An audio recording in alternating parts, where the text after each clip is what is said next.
काली ननद से भरा ससुराल। अरे भाई साहब, अब तो लड़का लड़की ने भी एक दूसरे को पसंद कर लिया है, तो लगे हाथ शगुन देकर रोका कर लेते हैं। जी बिल्कुल कादम्बरी जी, मेरी बेटी भी है, यही मौजूद है, मौका भी है और दस्तूर भी, मगर आपका लड़का कहाँ चला गया? तभी अनुज अपनी 10 काली बहनों को लेकर बाहर आता है। काजल, मेघा, किरण, चलो ना, रुक क्यों गई हो? आओ। 10 काली बहनों को देखकर रिश्ते वाले उठ खड़े होते हैं। कादम्बरी बहन, आपने तो कहा था आपका इकलौता लड़का है, माफ करना, मगर 10-10 काली नंद वाले घर से मुझको मेरी बेटी का रिश्ता नहीं करना। अच्छा हुआ डैडी जो इनका काला चिट्ठा खुल गया, वरना मेरी तो जिंदगी नरक हो जाती इन काली ननद से भरे ससुराल में। Let's Go Daddy. अरे भाई साहब ठहरिए तो, बैठ कर बात करते हैं, रुकिए सुनिए तो। लड़के वाले रिश्ता तोड़कर चले जाते हैं, जिससे कादम्बरी न आओ देखती है न ताओ और 10 काली बेटियों को ताने सुनाती है। पड़ गई तुम काली कलूटनियों के कलेजे में ठंडक, अपने भाई का रिश्ता तोड़वाकर। मेरे तो करम फूटे थे जो तुम जैसी 10 कलंकिनी मेरी कोख में पैदा हो गई। मेरे मना करने के बावजूद तुम सब क्यों आई? माँ प्लीज, और कितना दिल दुखाओगी आप मेरी बहनों का? नहीं अनुज, माँ ठीक ही तो बोल रही हैं, हम काली कलूटी मनहूसी हैं। बंद करो ये नाटक, हर बार तुम सब अनुज के रिश्ते में अड़चन बन जाती हो, भला कहीं की। वैसे तो कादम्बरी 10 की सगी माँ थी, मगर उनके काले रंग रूप के चलते कादम्बरी का रवैया खटास भरा था। माँ के ताने 10 के दिल में सुई चुभोते थे। थोड़े दिन में कादम्बरी विशाखा नाम की गोरी चिट्टी घमंडी मिजाज वाली लड़की चुनकर बहू बनाकर ले आती है। तू चांद का टुकड़ा है मेरी इकलौती बहू, देखो कितना नूरानी चेहरा और तीखे नए नक्श दिए भगवान ने। विशाखा बहू, कलश गिराकर गृह प्रवेश करो। रुको विशाखा, माँ मेरी 10 बहनें दिखाई नहीं दे रही, वो कहाँ हैं? कहीं आपने उनकी शादी में शरीक होने से उन्हें मना तो नहीं कर दिया? अनुज 10 का नाम पुकारता है। जैसे ही 10 काली ननद सामने आती हैं तो विशाखा दंग रह जाती है। ओह गॉड, मेरा ससुराल तो काली नंदों से भरा हुआ है। ऐसा लग रहा है 10 कोयले में डुबकी लगा कर आई हैं। विशाखा, ये 10 केवल मेरी बहनें नहीं बल्कि मेरी जिगर का हिस्सा है। मानी ने कभी माँ का प्यार नहीं दिया, मगर तुमसे मुझे उम्मीद है। अनुज, भाभी तो होती है माँ समान, और रंग रूप देना तो भगवान के हाथ में है। विशाखा की इस बात पर सबसे काली ननद पिंकी ने आंसू भरी आंखों से पूछा, भाभी तो क्या आपको हमारे काले रंग से कोई आपत्ति नहीं है? बिल्कुल भी नहीं मेरी प्यारी ननद, नंदों से ही तो ससुराल की रौनक होती है। ये सुनकर 10 काली ननद भराई आंखों से विशाखा के गले लग गई। भाभी आप बहुत अच्छी हैं। ओ गॉड, ये 10 की 10 काली कलूटन तो खटमल की तरह चिपक गई। रगड़ रगड़ के नहाना पड़ेगा। अरे अब क्या सारी रात अपनी भाभी को दरवाजे पर रोक कर रखने का इरादा है क्या? अपनी भाभी को जाओ जाकर अपनी भाभी का कमरा सजा दो। जी माँ, हम जाती हैं, चलो सब।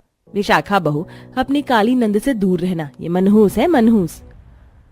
सासू माँ, मेरी मीठी बातों पर मत जाइए। लगता है आपने वो कहावत नहीं सुनी, जब दूध से मुंह जल जाए तो छाछ भी फूंक कर पीना चाहिए। मैंने केवल अनुज को भरोसा दिलाने के लिए इनसे प्यार से बर्ताव किया था। आगे आगे देखिए होता है क्या। अगली सुबह अनुज तड़के सुबह दफ्तर चला जाता है। उसके पीठ पीछे विशाखा अपना असली रंग दिखाना चालू करती है। देखो काजल, किरण, शीतल, पिंकी, मेघा, भारती, संजना भाभी आ गई। भाभी, आज आप खाने में क्या बना रही हो? आज तो हम सब बहुत खुश हैं, आपके हाथों का स्वादिष्ट खाना खाने को मिलेगा। क्या कहा? मैं और खाना बनाऊंगी? तुम दिन दहाड़े खुली आंखों से ख्वाब तो नहीं देख रही हो?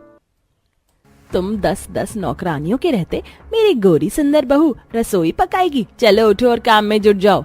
सारी काली ननद निराश होकर एक दूसरे को देखने लगती है। तभी घमंडी विशाखा काली पिंकी का बाल नोचते हुए बोली, कानों में धूल जमी है क्या? सुनाई नहीं दिया? उठो सब, अब मुफ्त की रोटियां तोड़ने को नहीं मिलेंगी। मेघा दीदी बचाओ मुझे, भाभी मेरे बाल छोड़ दो। भाभी पिंकी को छोड़ दो, आप जो भी कहोगी हम करेंगे। शाबाश, ये हुई ना अकलमंदों वाली बात। मेघा, किरण, जाओ मेरे लिए पनीर चीज वाला पिज्जा बना कर लाओ। छाया, पिंकी तुम मेरे पैर दबाओ। संजना, भारती तुम सफाई करो। डरी सहमी नंदे कामों में लग गई। वहीं सास बहू शान से सोफे पर बैठी थी। क्या बात है विशाखा बहू, तुमने तो इन 10 को एक ही दिन में इनकी जगह दिखा दी। माँ जी, अब मेरे ससुराल में काली नंदों के भरे होने का फायदा तो होना चाहिए। अरे ओ पिंकी, छाया, हाथ में जान नहीं है क्या? अच्छे से पैर दबाओ। काफी देर तक पैर दबाते हुए दोनों के हाथ थक जाते हैं। विशाखा गुस्से में लाल पीली होकर छाया को जोर से लात मारती है।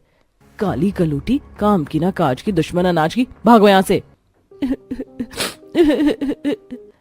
उठ छाया, चलो यहाँ से। थोड़ी देर में काजल किरण पिज्जा बनाकर ले आती हैं। भाभी ये रहा आपका पनीर पिज्जा। विशाखा जरा सा पिज्जा जले होने के कारण आग बबूला हो जाती है।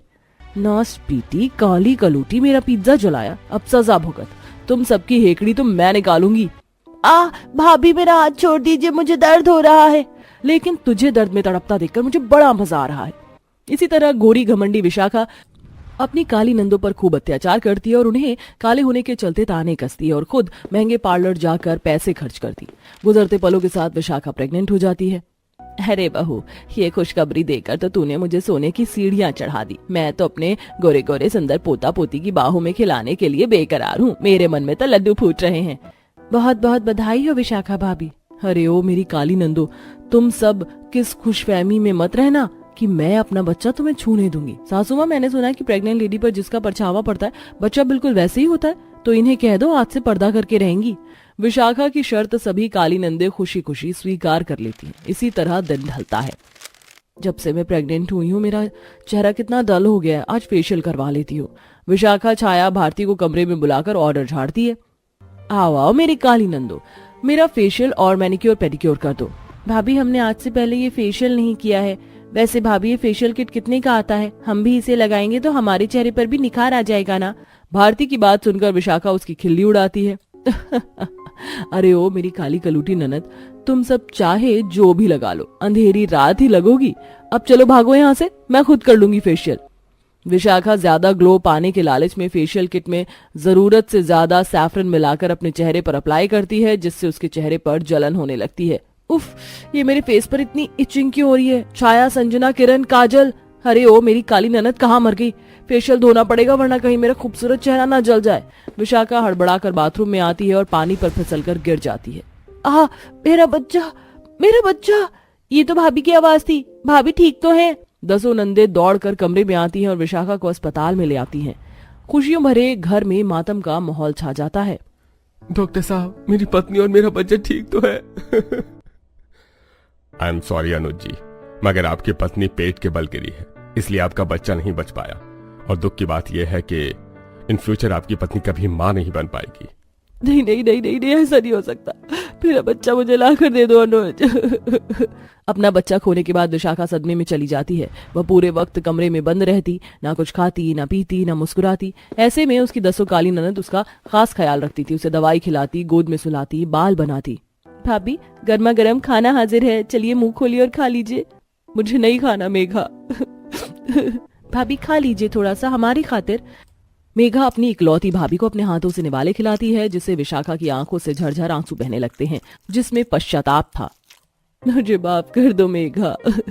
मैंने तुम सबको हमेशा काले रंग का दाना दिया, मगर आज तुम सबने मुझे संभाल लिया। भाभी आपको पता है भाभी को माँ समान क्यों कहा गया? क्योंकि दुनिया में माँ के बाद भाभी का दर्जा दूसरी माँ का होता है। इस नाते हम दसों भी आपकी संतान हुई ना। देखना भगवान आपको बहुत जल्द आपकी सोनी गोद भर देंगे। पिंकी की बातों ने विशाखा के टूटे मन को जीने की उम्मीद से भर दिया। आखिरकार विशाखा अपनी काली नंद से भरे ससुराल को दिल से अपना लेती है। समय के साथ कादम्बरी का बर्ताव भी बदल जाता है। विशाखा अपनी दसों ननद को खुद से नए रूप में बदलती